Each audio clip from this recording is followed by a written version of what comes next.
If the system you were using before Fusion can export animals currently in the feedlot, it's a good idea to import them into Fusion on transition day. Having your current animals already in Fusion makes the transition much smoother. Fusion can import CSV and tab delimited files. Let's walk through how to import the animals.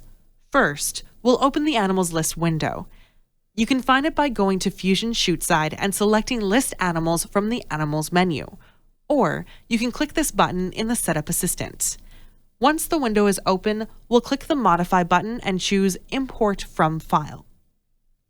Next, we need to point Fusion to the file you're importing. After you select the file, Fusion will parse it and show you the contents in a list. Since we're bringing in brand new animals, not updating information for existing animals, we'll need to use this pop-up to select which location the new animals will be assigned to. In the list of imported data, we'll want to deselect the first row, as that's usually a header row we don't want to import. After that, we'll click on each column header we want to import and tell Fusion which field it should match it to.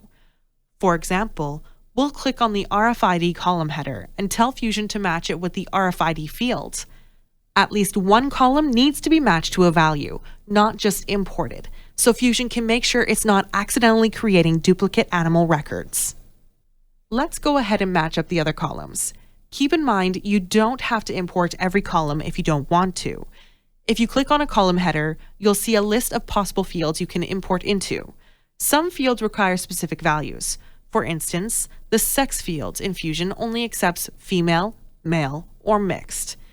If the system you're exporting from uses different labels for this field, you might need to do a quick search and replace in Excel before importing it into Fusion. If you're importing a date field, you'll need to tell Fusion what format the date is in when you match it up. Let's finish matching up the rest of these columns.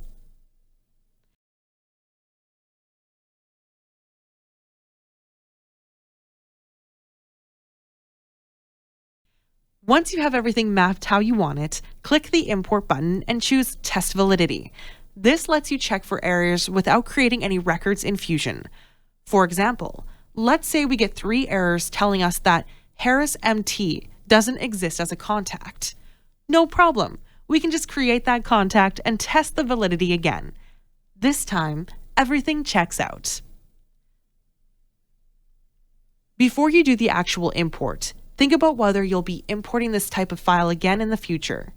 If so, it's smart to save your setup as a preset. Here's how. Click the Presets button and choose Manage Presets.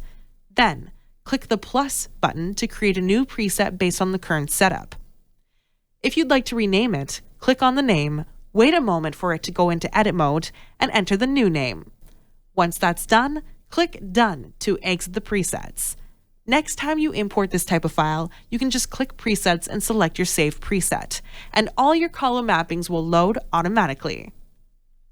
If this is transition day, we're ready to import the animals, so we'll click Import and choose Import to create the new records. Once the process is complete, you'll see the new animals listed in the Animals List window. We recommend doing a practice run a few days before the actual transition day.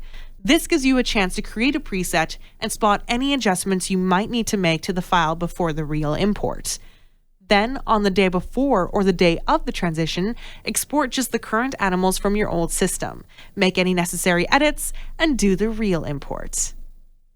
It's worth noting that the import tool isn't just for creating animals during the transition.